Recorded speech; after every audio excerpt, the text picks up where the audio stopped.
Good morning, good evening, and good afternoon, wherever you are in the world, and welcome to the Infinite Way, where spirituality meets humanity. And I am excited to introduce to you our guest today, who is Linda Marsanico, spiritual coach, author, healer. Linda guides others towards a joy filled life through love, compassion, meditation, and stillness. She combines mind, body, and spirit in her work, drawing on practices like Reiki, vortex, and integrated energy. In her inspiring book, The A Train to Sedona, she shares her personal journey of growth, humor, and insight, offering practical strategies for living with greater compassion and purpose. Linda also hosts her weekly radio show, The A Train to Sedona, on Talk Radio New York City, where she explores how spirituality can be woven into everyday life.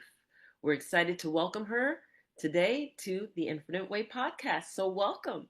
Thank you so much, Enolia. I'm so happy to be with you today. I'm so excited to have you here. And we were having this wonderful connective conversation right before we came on air. So, I'd like to just kind of continue it. We were talking about the fact that we have just passed through the Lion's Gate and the Lion's Gate energy of this past month.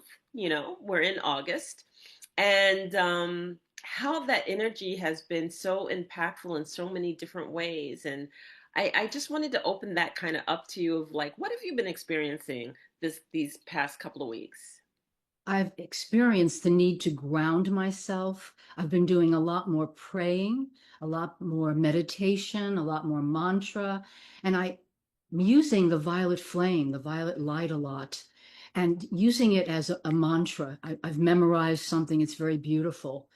I don't want to be blown away by the energy, so I think the groundedness.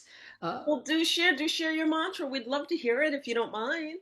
So it's, I am my I am presence, and I invoke the full power of the violet flame to transmute core, cause, record, memory, and effect Mm. in the thoughts, feelings, actions, and words of humanity in any dimension and any time frame that is less than the perfection and abundance of God.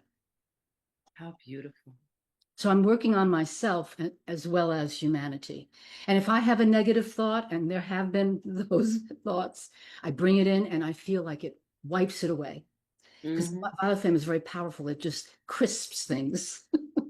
And this is really important because during Lionsgate, it brings up all of the work that you have not dealt with, that you have been like putting aside, going, I'll get there, or I know I have to do my work, whatever that means. But that baggage that we're carrying, that, Mhm. oh, how would you say it? The load that you won't let go of, and you need to, Well, and I can, you need to. yes, I have had certain realizations that I'm really working on self-love right now. Hmm. A whole lot of self-love. I'm at a different perspective, and I realize I've been trying to do too much, take on another project when I have the show, my clients. And a friend said to me, Linda, do you have enough time? And I realized as I was working on this project, I couldn't get creative thoughts. Nothing was clicking. And I realized that's not very kind. I'm not showing self-love. This is Right. enough. I don't have to constantly push myself. You talked about grace and ease before we got on. This is Hmm. Kuan Yin's favorite phrase. Go through life with grace and ease, dance, create your energy through laughter and joy and fun. So I've slowed down and I Hmm. have enough to keep me busy. I'm reading. Later, I'm going to the movies to see a silly film Uh-huh. and I'm socializing more. It's beautiful. It's beautiful. And I was going to bring up the fact that, people's things are bubbling up. And me being a medicine woman shaman, I've been working a lot with a great deal of helping people to release and helping people to clear some of those things. And in understanding that that's coming up, I guess I just want to share to the audience, let it go. If it's coming up for you, allow it to just fall away. Yeah. It's okay. Some people have been talking about being tired and exhausted. Well, then slow down. Yes. Some We, people have been having emotional outbursts, then stop holding it back and let it go and let it out. mhm. Whatever that inclination is that would have you do the release that you need to do, allow it to flow and allow it to happen, you know? And if you're not feeling it, but you kind of know that things are happening around you, hold space for someone who needs it, you know? That's okay. The way to grow, the way that we need to work is there in front of us. Yes. And so being spiritual warriors or spiritual goddesses, gods, it takes courage to dig in, to reach in. I don't mean dig in, I mean to ask the questions, to go to the core of love within us. It takes dealing with things that are not so pleasant so that we can let that go. We have to acknowledge them first. Yes, and you talked about self-love, and it's so funny because a dear friend of mine, we have this, group where we're always talking about the etymology of words. And one of the words that she brought up was selfish. And Mhm. selfish means self, to take care of self, and the selfish portion of how that is actually self-care. And we've Yes. actually made selfish a dirty word with the intention behind it. Oh, you're selfish. Well, it's only all about you. But in the basis of where the word comes from, the etymology of it, and why it's in place was to actually be about self-care, to be selfish, to be self-love, to take care of oneself. And so, I love the fact that she said, well, does this mean that we should, does this mean that it's negative? And it's like, it's the intention behind it. It's the intention that we have behind any of our words, right? The power of words. Mhm. So to be selfish, to be self-care, to take care of self in that regard of just honoring oneself is Mhm. not a negative thing. It's I not think selfish. it's very positive, especially for us women. Many of us are raised to take care of others. And Yes. I see it as a spiritual truism to say, compassion for self first. And that may mean setting boundaries, saying no, being assertive. And I think assertion and compassion go hand in hand. Because Yes. in order for me to know myself, I need to know what I need. And some years ago, and this is in the book, I developed some questions. So I have to decide upon something. Do I wish to? Do I want to? Can I emotionally and financially afford to? And when I hold that yes or no in my heart, does it have integrity for me? And is it consistent with the person I wish to become? So then through that, I can learn what I truly am able to do, what I wish to and want to do. Mm, And sometimes with assertion, well, when I think of assertion, I think getting my needs met while respecting the rights of others. right. Now I may ask, and so when I ask, I put it out there. My friends know who I am. The world knows who I am. It's been said. I may not get what I want, but I've said it and I know myself more. Now, sometimes we don't get what we want. That's true. And so we need to, sometimes when I don't have anyone to go to dinner with, I take myself out to dinner. Sometimes I work on the younger self, the children within, and give them what they need. And that's a lot of the work. So putting ourselves first is, I think, necessary so that we do not become depleted and resentful. With assertion, anger is diffused because we're saying things in bits and pieces. And so it Yeah. doesn't build up. And I want to go two places with that. First of all, what is the tendency that we have to do when we're not doing what you just shared is we tend to martyr ourselves. We Mm, tend to believe that, oh, I'm showing how much I care because I'm doing it at the detriment of myself.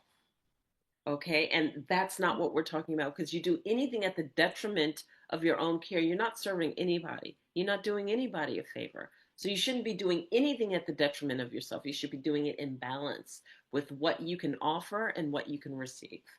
But the other piece that I wanted to do is tell us a little bit more about your work, your book. Let's start off with your book, The A Train to Sedona, right? So it was in around the time of 9/11 Hmm. that I was looking for something, and I was looking for a spiritual group. And once 9/11 happened, Hmm. I felt bereft. And I wanted to be, so I joined a local major food co-op, which had 16,000 members, in order to be with other people, collaborative, and for a purpose. And that helped a lot. And then I joined the group. It was just about the week after I had done some research, and it was with a clairvoyant healer. And I went to weekly meditations. I saw her for healings for a period of about 7 to 8 years. But in the beginning of it, I was listening to people talk about things I had no clue about.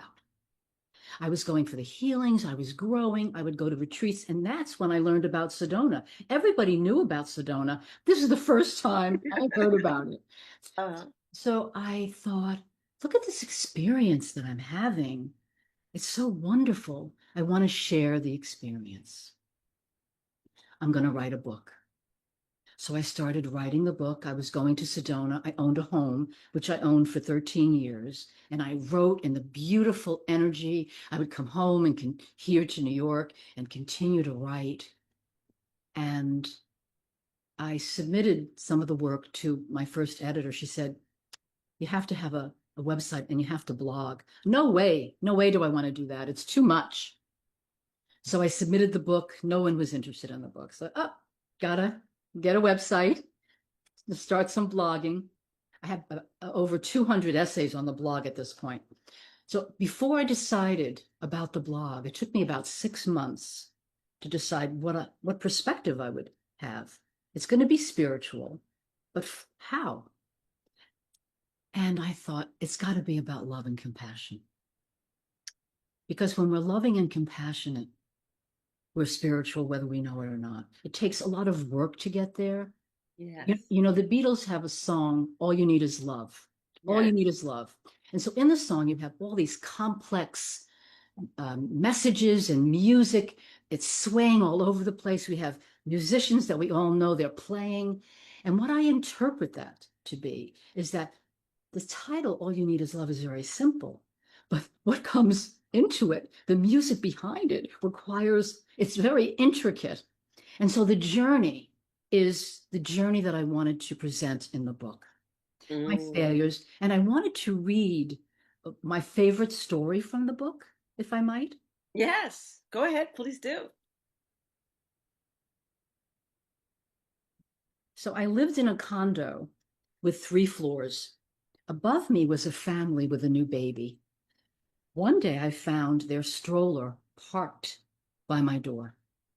I asked them to place the stroller in the outer vestibule or up 6 steps on a landing out of the range of my doorway. It was literally, as I opened my door, 3 feet from the door.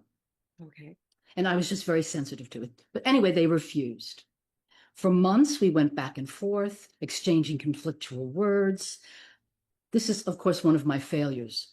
I spoke with the father, the mother, who did not wish to discuss this. Of course, she was busy being a new parent. So the tension in the building was thick and the energy was heavy with no resolution in sight.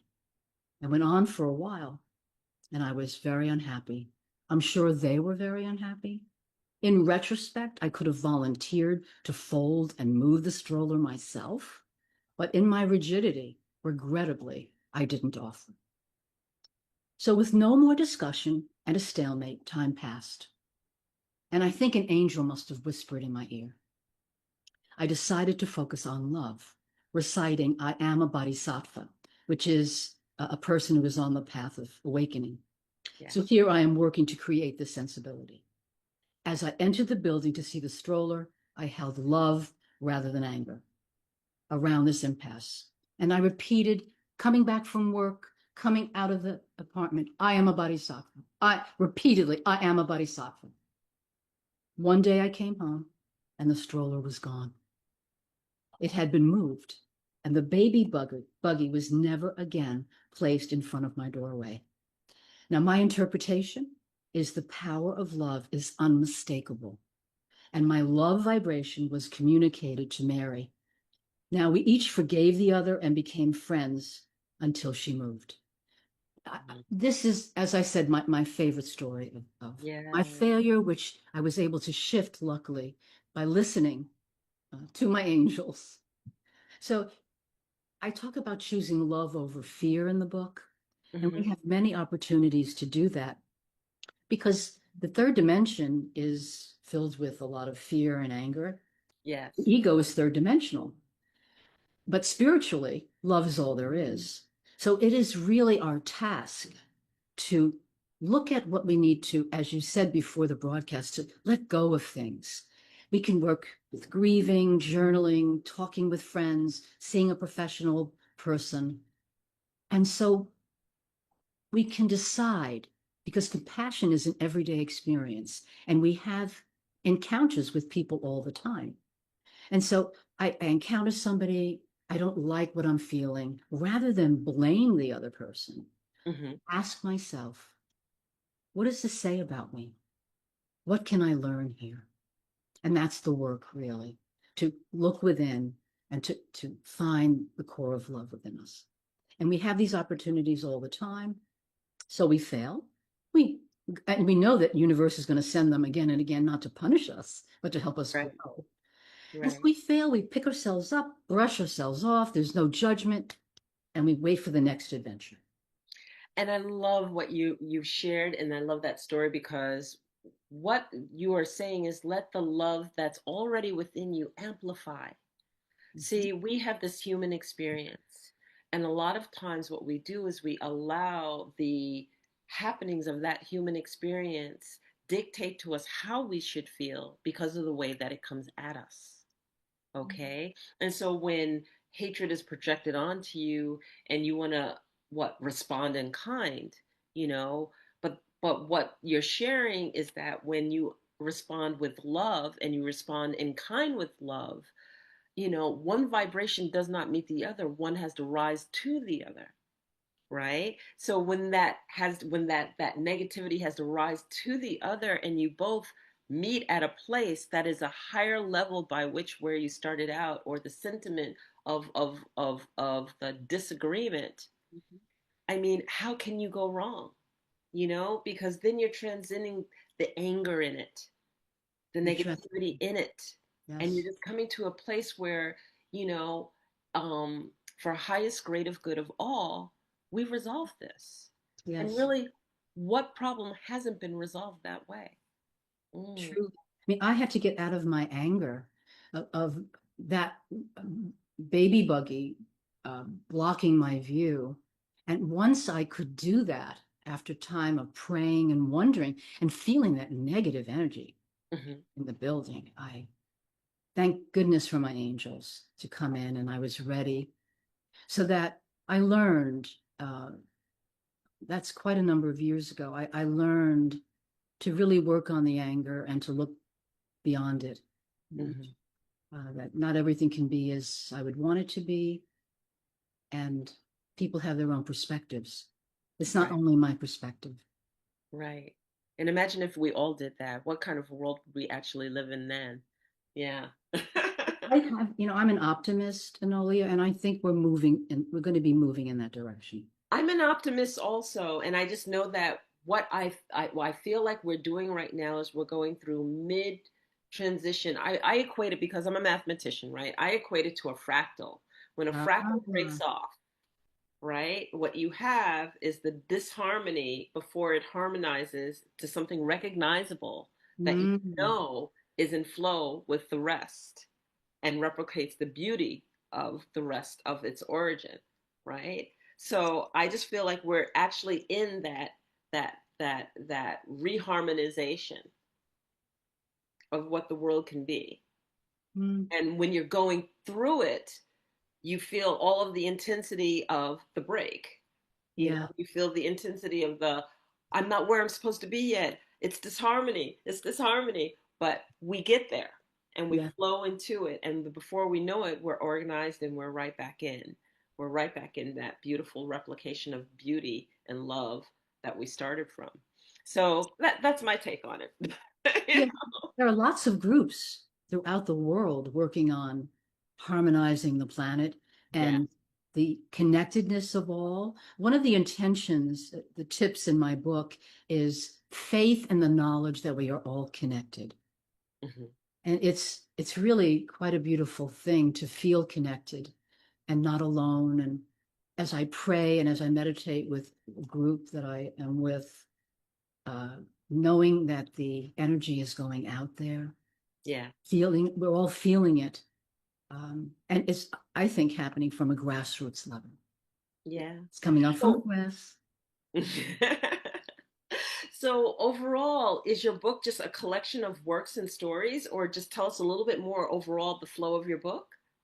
I talk about lots of different things in the book. It's kind of complicated. I don't Okay.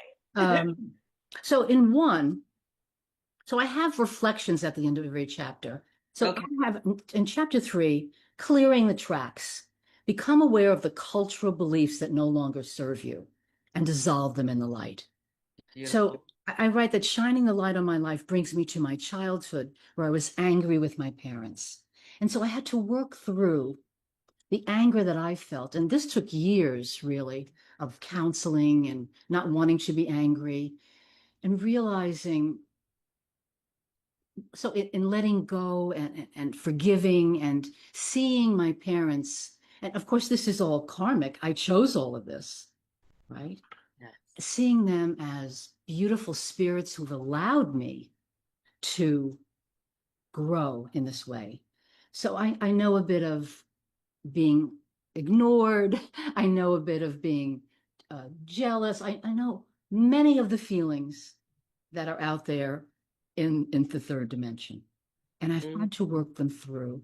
And so it gives me a lot of understanding of what people experience. okay. Okay. Um, I have, let's see. Will you share with us your stories? Share with us your story of how you achieved your spiritual path. What has it always been? Were you raised in a home that was spiritual already, so therefore it's No. a natural extension? Or, some of us had to find our way, to that which we practice and that which brings out the best of who we are now. And so share with us a little bit about your story. So I grew up in a very loving home. Hmm. I am the oldest of four. I saw my father and mother.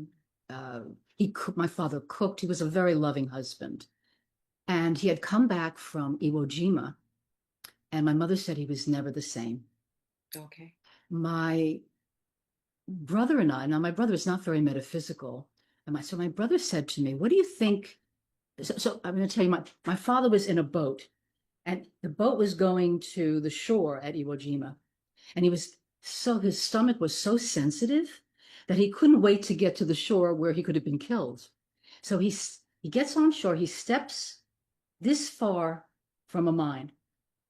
Mm, And so I said to my brother, "What do you think we were doing when Dad was on the shore at Iwo Jima?" He said, "We were telling him where to walk."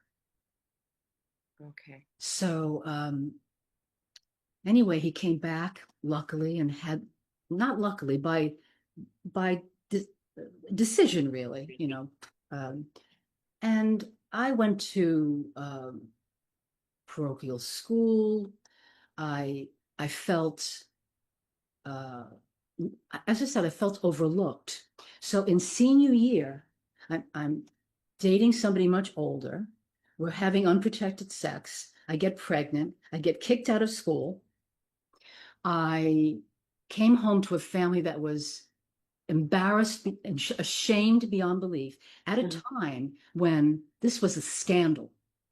So I internalized all of their shame, their depression, and I had to work through all of this. And this is in a chapter in a book that Sarah Jane has put together. This is not Okay. in my book.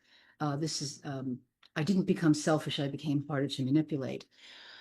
I I had all these feelings I had to work through, which was quite something. And it took years to do it. But Okay. after doing it, I counted my blessings that I could have such an understanding with my clients, having experienced um, despair and loneliness and all of these very deep feelings. And I worked in the present moment. I do work in the present moment. I do many things. I let go. I know what my thoughts are. I look at my uh, habitual behavioral responses, and Right. I work to be as loving and compassionate as I can be in the present moment, understanding the influences of my childhood, but not dwelling there. So I've come to be at peace with my childhood. Hmm. I have a wonderful son. He and his wife gave me two children. I have grandchildren. And then I wanted to have other children. So I went to school. I became a psychologist. And I consider this a blessing that I can uh, be as compassionate as I am uh, Right. with others. Um, so choosing love over fear and anger is a big thing for me. Hmm. It's something that and choosing to be compassionate as an everyday experience. Um, so what else about my childhood? Um, yeah, I think that pretty much sums up. The book is more richly describing all of this, of course. Right, right, right. And so how did you come upon your first spiritual endeavor in the midst of all of this? My sister gave me a book on yoga, Okay. and I'm sitting on the floor of my living room, and I closed my eyes, and I thought, I am connected. I saw universe in my third eye. I said, I am connected. I am connected to everyone. God is within me. I am within God. This is the most important moment of my life. And I then searched for a spiritual person to to guide me, and that's what brought me to the group that I was part of for eight Mm. years, and that took me to Sedona. Now, my upbringing was very dogmatic, uh, and um, I I was thirsty for something beyond that. I wanted something. I was ready. I think we know these things when we're little, Hmm. when we're half asleep, and it takes something. And then plus, prior to that, there had been a very gifted clairvoyant whom I met, and he said to me, "Your your father is not well." I said, he's making choices. I said, it's his brother is making. I thought there was no God at that point. I looked around the world and I said, if the world looks like this, there can't be a God. Hmm. And so he brought me back to faith. Okay. He said, it's your uncle. He's deciding what to do. And through his clairvoyance, I became faithful again. Hmm. I believed him. His energy was beautiful energy. And so that he started me on the path to knowing I wanted to be closer to God Okay. in a way that meant something to me. Okay. Okay, that's beautiful. So you mentioned in your introduction that you have vortex. That was of interest, and I know Reiki. So Mm-hmm. why don't you talk about some of your practitioner services that you share and that you are a part of? So many people know about Reiki. It's universal energy. It's a Yeah. beautiful, gentle energy that comes in. I use Dr. Ursi from Japan, his protocol, and I use it with clients. I use the vortex, which is from Merlin, Hmm. and it's 49 different ways. And it really goes to where you want it, where it is needed in the body. Okay. And I use the integrated energy of the angels, which has a purpose of understanding where threat comes in over here, fear Okay. comes in at the base of the spine. And at times when I'm working with clients, I can see them touching themselves in a way that gives me a clue to some unconscious sentiment. Okay. And so I bring it up. It gives me, were you feeling something threatening that's here? If it's on the left side near the kidneys, it's powerlessness. If it's on the right side near the kidneys, it's anger. And Mm, so it's really very, very helpful. Brings the unconscious right to the room. And okay. so I will ask them, sometimes they'll lie down, we'll turn off the screen and they'll lie down and I'll send the energy. I invoke the Reiki, the Hmm. vortex, and the integrated energy and let it flow. And it's lovely. They feel relaxed and um, it's of great benefit, I think. Beautiful. And so we'll definitely make sure that everyone gets your information at the end of the podcast so that they can reach out to you and engage you in this beautiful work. So as the practitioner that you are also an orator. Okay. You are also that person that engages in speaking, you're podcasting. I mean, that's a Yeah. talent, that's a gift that Thank you. everybody does not enjoy doing it. Everybody's not an orator. Everybody does not enjoy, interviewing. Those are skills that are not only just attained, but you definitely have to master them to really engage an audience the right way, and you do it beautifully. I've been on your podcast, The A Train to Sedona, of which I was very, very grateful. Much gratitude to you for inviting me. And tell us about how you graduated into the oration aspects of what you do. So I was told, I've seen a number of clairvoyants. I Okay. was told that when I was born with something around, some energy around my throat. Okay. So I'm the oldest of four. Mm-hmm. I'm quiet, and I became the observer. Then I become a clinician. And what does a clinician do? She listens. So I started to get itchy, which was another reason for me to write the book. I Okay. wanted my voice to be heard. And the clairvoyant had said, as you do the work, even with the clients as a psychologist, you are getting your voice heard. But I wanted it to be heard in a more direct way. Mm-hmm. So I wrote the book. Eventually, it became published. And I had said out loud in my apartment, I'd like to be on the radio. 3 days later, my publisher calls me and says, she, what did she say? Can you speak? I have an opportunity. And she asked me, she said, I spoke to Sam Leibowitz. He's the founder and executive producer of Talk Radio New York City. He wants someone to head a spiritual show. Are you interested? So I spoke to Sam, and my first broadcast was October 23, 2024. And he said to me, Linda, you're going to be terrible at the beginning. And I thought to myself, not too terrible. And I I watched myself a couple of times, and he had said, watch your endings and beginnings. I'm sure they were choppy. And then I watched myself and learned, a picture, a video is like 10,000 words, or I don't know, maybe Yes. a million words.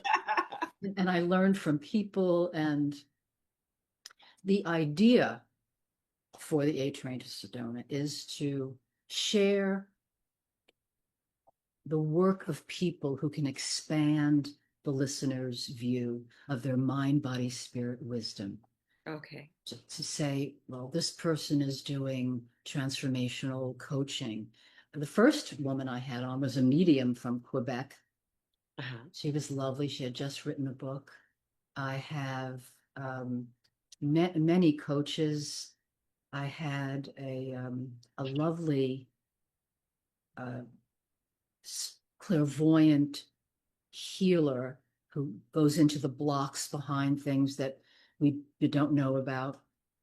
And her energy was just so sweet and kind. And next week I'm having Hugh Massey.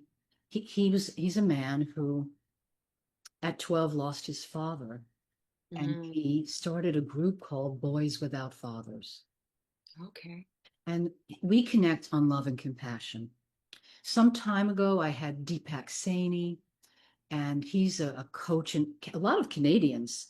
Um, and I had him back again to talk about the fact that he wants to be a centenarian. So I want to live to that age and more. So we talked Uh-huh. about what we do, to have good health. And I had a wonderful gal from Patty Hoyt from Hawaii.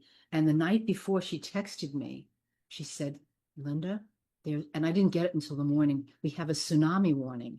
I don't know what I'm going to be doing in the morning. So I prepared a solo show. And 40 minutes before we were about to go on, she texted me, I'm on, I'm there. And I celebrated that. I said, you are quite something that you can get from uh, your experience. She was packing up clothes to leave and be able to do your show. And I thought, wow, I was going to go on to, I wasn't going to have a recorded episode. I was going to do a solo. Another wonderful guest was Anne Mortifee, who has the Order of Canada. She's a gifted singer. She's um, a very spiritual woman who lives life. She was a singer at 19. She went to Broadway, Hmm. and they wanted her to do Promises, Promises. Hmm. And she said, I can't sing that for two, I can do it for 6 months. I can't sing that song for more than that. Is that if you don't do it for 2 years, you'll never work on Broadway again. And she said, no. She went back to Canada and she had offers of beautiful projects within Canada. She Beautiful. lives from her heart. And we resonated so. Um, so these are to inspire the audience. I really want to inspire my audiences to have hope. Um, I have just, there have been many, many. I don't know if you want to hear more about my shows, but it's been a learning experience because I often find myself saying, one guest says this and one guest says that, because really they're experts. They are experts, and that's the beauty about being a podcaster. Is you meet so many phenomenal people who Mhm.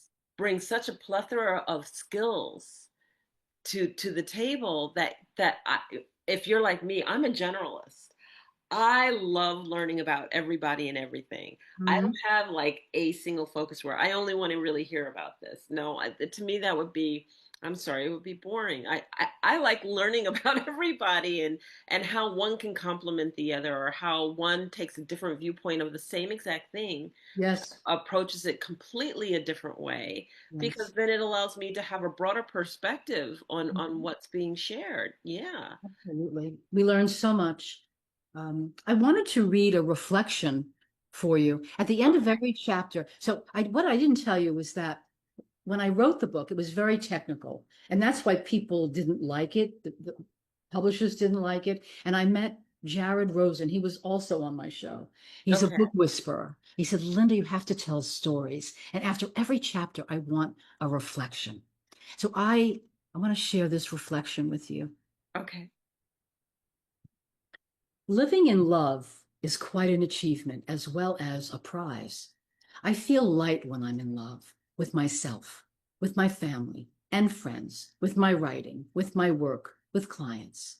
The day is brighter. even if it's raining when I'm living in love. The glass is half full. People smile at me. I hear the birds. This reminds me of a blog I wrote. I came out of the gym after a workout one summer day several years ago. Remember that the gym is air conditioned, and the heat of the summer air smacked against my body like a turbulent beach wave. It was 80 degrees at 8 a.m. Instead of bracing myself against the heat, I moved through it.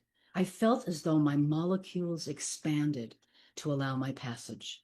I crossed the street and came upon a bird perched in a tree singing.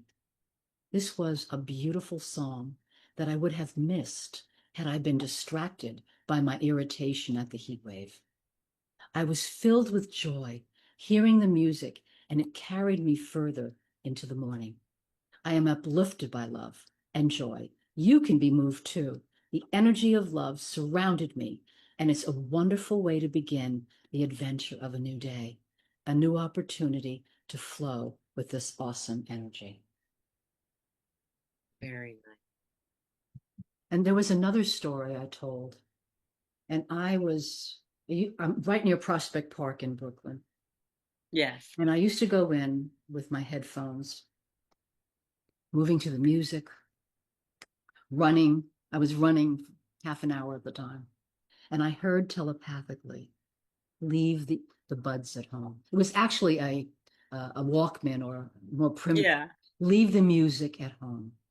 Because universe wanted me to be in the moment, seeing the beauty of nature, hearing the birds, seeing the squirrels. Have you ever seen them? They're like poetry in motion. Skip, Yes, I have. And smell, they have personalities and everything. the different colors. Exactly. And so I do that now. And on Sunday mornings, I walk with a group and we talk, and I'm in the beauty of the park. And so, really, what you're sharing with me that I'm extrapolating from all of this is the very many dimensions of love by which you're able to see, participate in, hear the stories from, and embody. Yes. Love is all around us. And as you mentioned before, we need to pull it up. It's there. We are the light of God, Hmm. and we need to remember that. It's one of my mantras. I am loved, I am calm, and I am the light of God. And we are all the same and so uniquely different. We talk about where spirituality and humanity meet. We just need to reach in, reach up. I used to think, and I really don't know, that Creator speaks to me from here, but perhaps uh, I'm spoken to from every electron in my body. Yes. Not just from the crown chakra. Not just from the crown chakra. You I know? actually feel like we walk around in God's light. Yeah. So if I were to walk around and the light just shined and beamed on me, everywhere I walked, it just followed me. That's how I like to think about it, It's a beautiful way to think of it. Yeah, It's love. because, you know, when we're at our best, we not only just are walking in the light, we amplify it.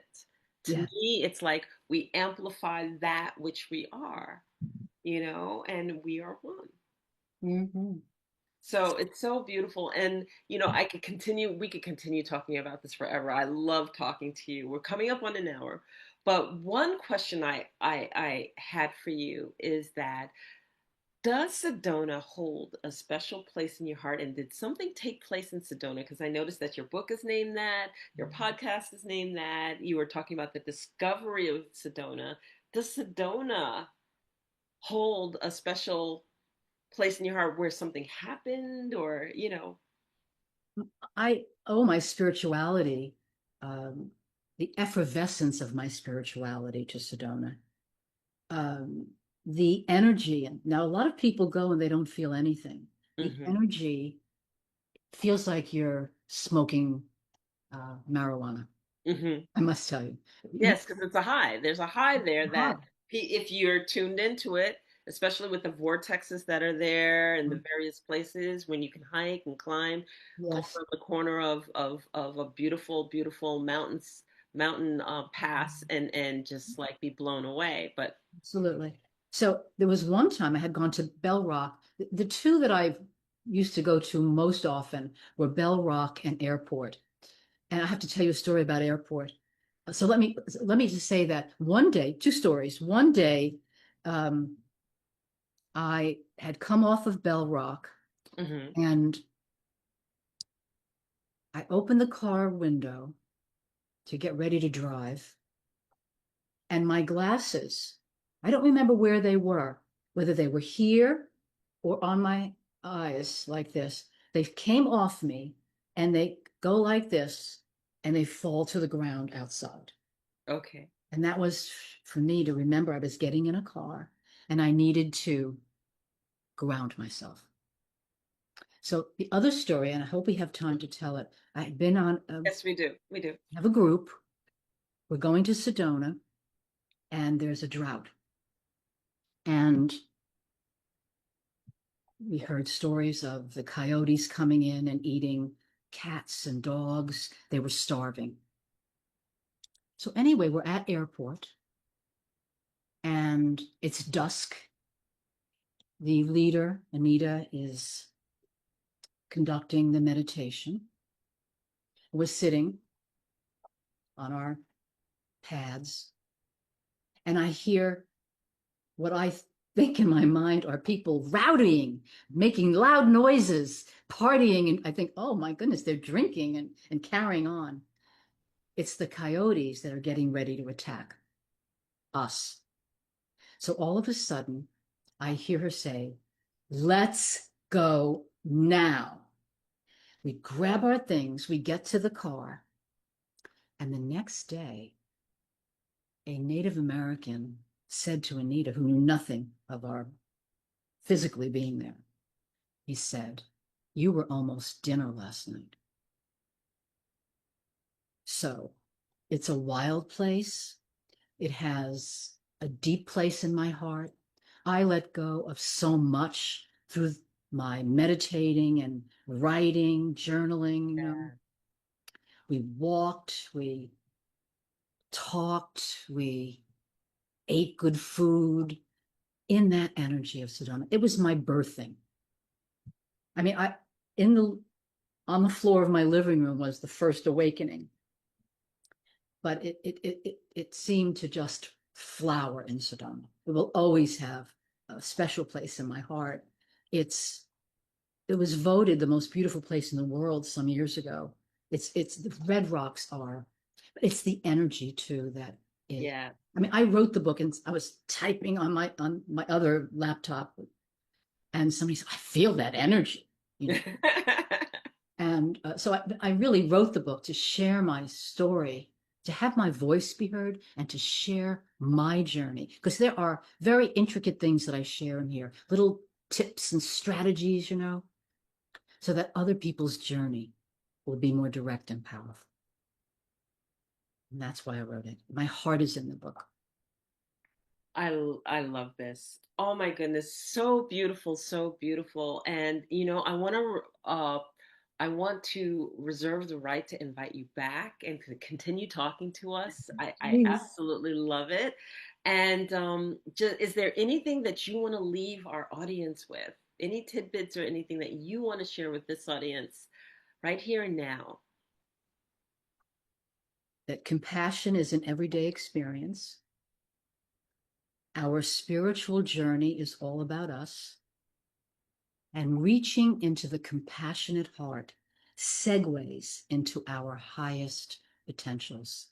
That the journey is within, shift from love to fear, rather from fear to love, and be joyful and hopeful. That this is an adventure.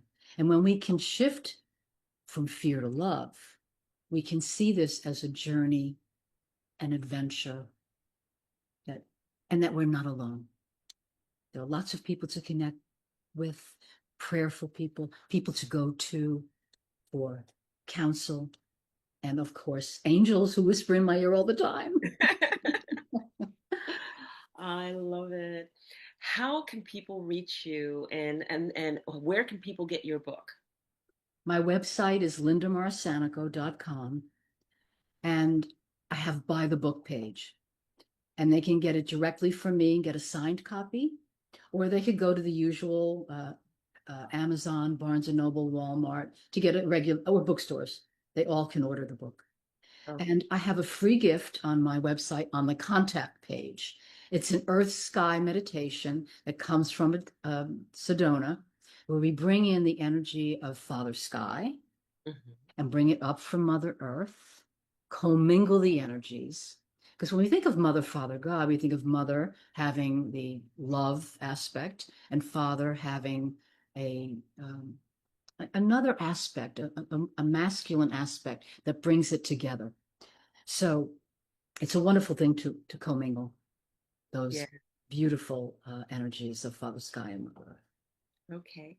And then we'll also gather that information and have that down in the description here after your bio so that when people listen to this episode that they'll be able to reach out to you if they choose to. I just want to say thank you. Thank you for what you bring. Thank you for what you give to humanity. And your words are powerful. And your contribution in your writings is just so beautiful. And please don't stop. It is so needed and so necessary at this moment, this time, and in this space. So thank you for what you bring.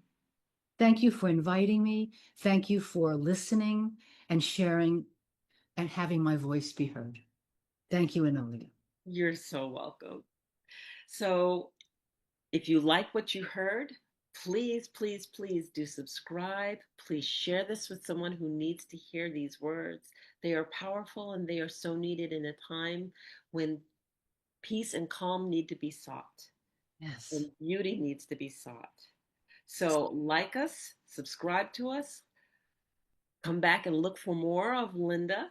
And this has been another episode of The Infinite Way, where spirituality meets humanity. I am Dr. Enolia, your host, and we look forward to seeing you next time on The Infinite Way. Take care, everyone. Bye bye.